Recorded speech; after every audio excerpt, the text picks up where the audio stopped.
Abbaa manaa fi haati manaa tokko wal fuudhanii haati manaa ulfooftee yeroo ulfaa yeroo wal qunnamtii saalaa godhan sanyiin dhiiraa yookiin immoo ispermiin ija daa'imaatti bu'ee yookiin immoo ija daa'imaa qulqulleessa jedhama. Hawaasa baay'ee biratti wanti kun hin dubbatamu. Mee hawaasni maal jedha? Ilaalee walitti adeemnu. Ulfadha moo? Borci garaa qabdaa? Baatii meeqa? Baatii torba. Baatii torba? Mee kana wajjin gaaffii takka si gaafadha. Yogguu ulfaa dhiirriif dhalaa walitti daamuun abbaa manaa wajjin wal qunnamtii saalaa gochuun ija daa'immanii qulqulleessaa jedhama. Dhugaadha kun? Dhugaa. Dhugaa. Yeroo ulfaa abbaan manaa fi haati manaa wal qunnamtii saalaa gochuun ija daa'imaa qulqulleessaa jedhama. Yeroo ulfaa kun dhugaadha? Kijiba. Hin qulqulleessu. Ni xureessa? Waa takka walitti hin dhufa walitti nagaru mucaa kophaa bakka taa'u qaba. Saniifuu baqaqeeticha keessaa qabuu malee gadameessa kophaa itti qaba. Abbaan manaa tokkoo fi haati manaa tokko yommuu wal fuudhanii yogguu haati manaa ulfooftu abbaan manaa fi haati manaa yogguu walitti daaman yookiin wal qunnamtii saalaa go'anii ija mucaa qulqulleessaa jedhama. Kun dhugaadha? Dhugaadha. Ni jaama. Ni qulqulleessaa garuu? Akkas jaama. Ilmoo akka vitaaminaa itti gabbataa hojjamu caan. Yeroo ulfaa keenya abbaa manaa fi haati manaa tokko yommuu wal fuudhan ni ulfoofti. Yeroo ulfaa wal qunnamtii saalaa gochuun ija daa'immanii qulqulleessaa jiru. Kun dhugaadha? Dhugaadha jedhama.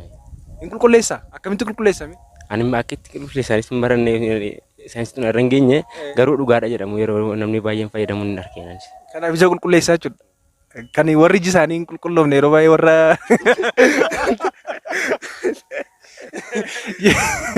Kan kabajamtoota hordoftoota keenyaa akkam jirtu?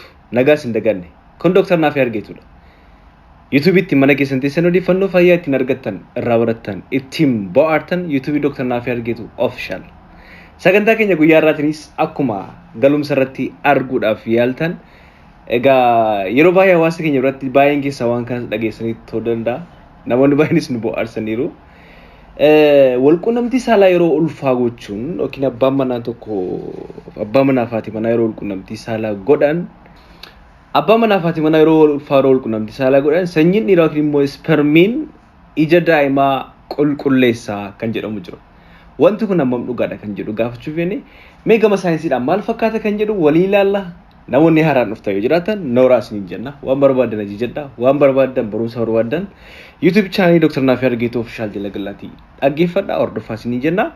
Egaa namoonni immoo maamila addaa ta'uun barbaada addumaan jettan immoo subscribe kan jettu bira join kan jettu jirti. Join gochuudhaan maamila addaa Dr. Naafii Argeetu official taas ni jenna. Hanga xumura sagantaa keenyaatti ammallee nu waliin turaatii nu hordofaa. Egaa kabajamtoota hordoftoota keenyaa sagantaa keenya guyyaa irraatiin kan laallu dhuguma wal qunnamtii saalaa yeroo ulfaa gochuun ija daa'imanii qulqulleessa.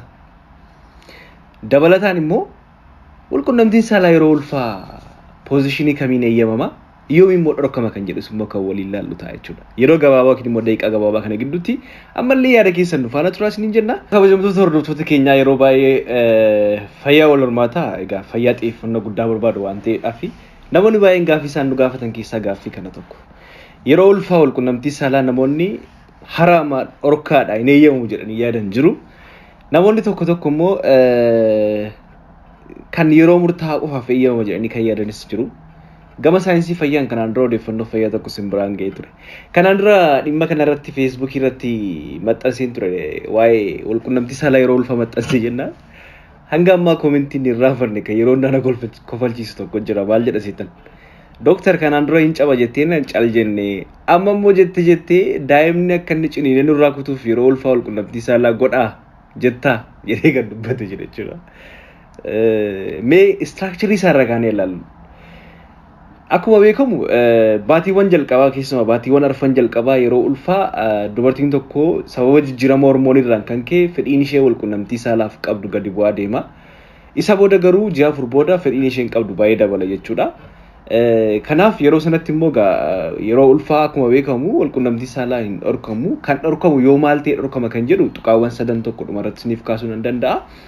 Isa dura garuu dhuguma ija daa'imaa qulqulleessaa kan jedhu irraa jalqabu.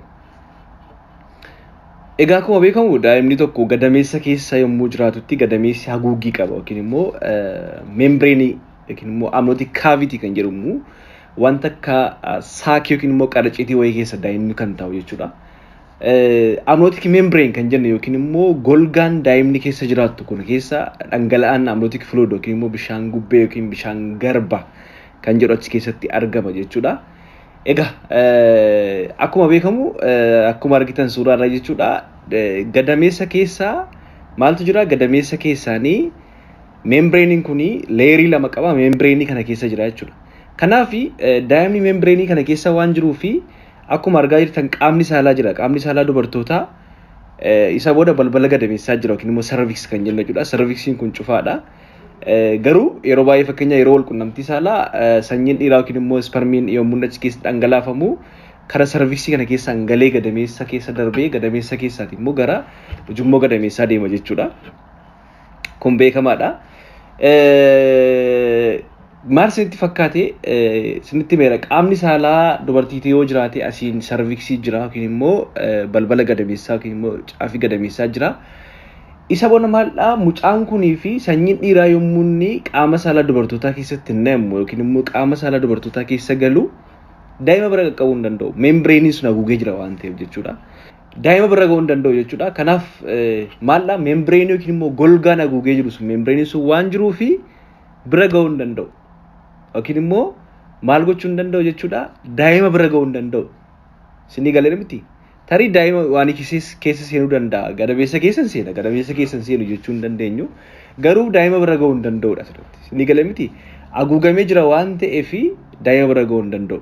Fakkeenyaaf amma baakteeriyaawwan garaagaraa yeroo isaan itti qaama saalaa dubartoota keessaati yookiin naannoo sagaraati qaama saalaa keessa seenanii daa'ima akka hin miineef golgaan sunillee golgee jira jechuudha. Balaawwan garaagaraa illee irraa ittisuu keessatti illee gahee guddaa taphata jechuudha waan kun membreenii kun jechuudha. Sababa kanaaf spermiin bira ga'uu hin danda'u waan ta'eef ija daa'imaa bira akkatti dhaquu hin qabudha. Asirratti isiniif gala jedhee yaada.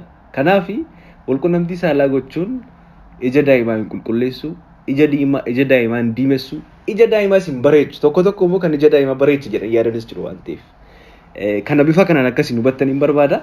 Maaliif membireeniin qofaadha. Akkuma isinitti himee keessa seena qaama saalaa keessa seena qaama saalaa keessa seenessa deema jechuudha. Qaama saalaa keessa deemee gadameessa keessa galuu danda'a garuu daa'imni membireenii keessa waan jiruuf bira ga'uu hin danda'u jechuudha. Bifa kanaan akkasiin hubattan hin barbaada. Akkuma kanaaf koomentii irratti gurbaan inni daa'imni nu jalaa ciniinuu danda'a jettes daa'imni arguu hin danda'u. Tarii yoo utuu isheen da'aa jirtu utuu mucaan ba'aa jiru yeroo sana namni godhu jira yaadu hin godhamus yeroo sana garuu ciniinuu danda'a. Membireenii cabsee yookiin immoo membireenii kutee baay'eera waan ta'eef yeroo sana ciniinuu danda'a. Yeroo takka quba keenyaan ilaalla waan ta'eef quba keenyaan kan yeroo baay'ee membireenii yookiin immoo sarviksii yookiin immoo balballi gadameessaa banaa ta'uusaa fa'aa mucaan bifa kamiin mataadhaan dhufe immoo bifa miillaan dhufe yookiin hudduudhaan dhufe jennee ilaaluuf qubaan ilaalla. Yeroo takka daa'imni quba noodha hodhuu danda'a quba. Isinii galee miti. Akkasiin akka hubattu jechuun barbaada.